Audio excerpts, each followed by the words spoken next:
Unsur-unsur dalam cerita. Apa saja unsur yang terdapat dalam sebuah cerita? Biasanya sebuah cerita memiliki judul, yaitu nama pada sebuah cerita dan biasanya ditulis di bagian paling atas.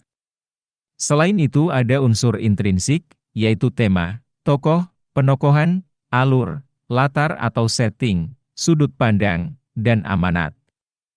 Ada pula unsur ekstrinsik, yakni latar belakang masyarakat, latar belakang penulis, dan nilai-nilai yang terkandung dalam cerita.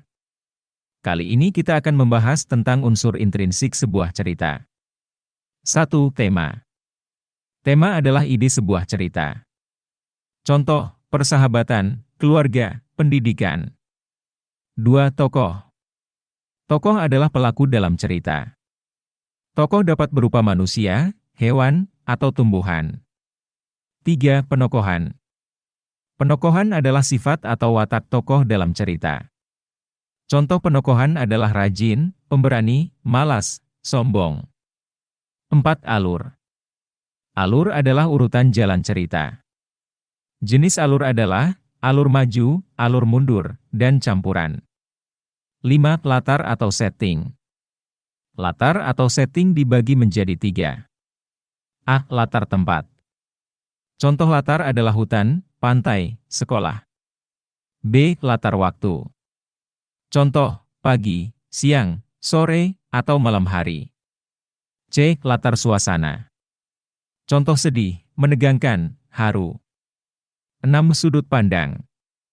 Sudut pandang dibagi menjadi 2, yaitu orang pertama dan orang ketiga. 7. Amanat. Amanat adalah pesan moral atau pelajaran yang terdapat di dalam cerita. Cerita tupai dan ikan gabus.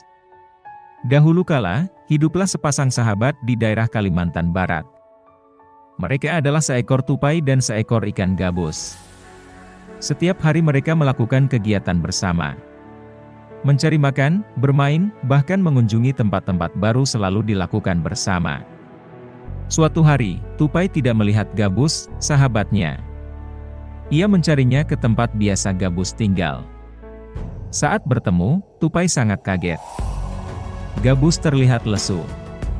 Ternyata ia sedang sakit. Tupai sangat sedih. Ia menawarkan makanan untuk sahabatnya, namun gabus tidak berselera makan. Gabus hanya menginginkan satu jenis makanan yang diyakininya dapat menyembuhkan penyakitnya.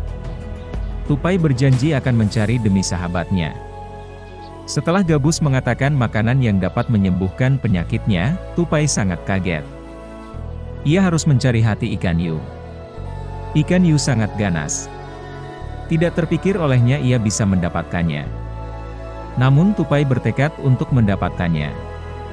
Ia ingin sahabatnya sembuh.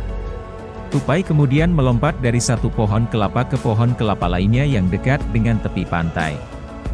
Saat menemukannya, ia melubangi satu kelapa dan membiarkan airnya habis. Kemudian sang tupai masuk ke dalam kelapa. Angin kencang membuat kelapa jatuh ke pantai dan ikan hiu memakannya. Di dalam perut ikan, tupai kemudian keluar dari kelapa dan menggigit hati ikan hiu. Ikan tersebut mencoba bertahan sampai kehabisan tenaga. Ombak besar membawa ikan hiu ke tepi pantai. Saat itulah tupai keluar dari mulut ikan hiu dan membawa hati ikan kepada sahabatnya. Sampai di tempat ikan gabus, tupai kemudian memberikan hati ikan hiu untuk dimakannya. Beberapa hari kemudian, tupai melihat sahabatnya segar kembali. Betapa senangnya tupai melihat ikan gabus sehat seperti sedia kala. Berdasarkan cerita tupai dan ikan gabus, carilah unsur-unsur cerita. Judul cerita, Tupai dan Ikan Gabus. Tokoh dalam cerita, tupai, ikan gabus, dan ikan hiu. Sifat tokoh dalam cerita. Sifat tupai, setia kawan, suka menolong, cerdik, pemberani. Sifat ikan gabus, setia kawan. Sifat ikan hiu, ganas. Tempat cerita, pantai dan laut di daerah Kalimantan Barat. Awal cerita, ikan gabus, sahabat tupai, sedang terbaring lemah karena sakit. Ia ingin memakan hati ikan hiu supaya sehat kembali. Akhir cerita, tupai berhasil mendapatkan hati ikan hiu untuk sahabatnya, ikan gabus. Ikan gabus pun kembali sehat. Pesan moral: masalah besar bisa diselesaikan bersama dengan sahabat. Sahabat akan selalu ada di saat susah maupun bahagia. Perbuatan baik akan dibalas dengan kebaikan.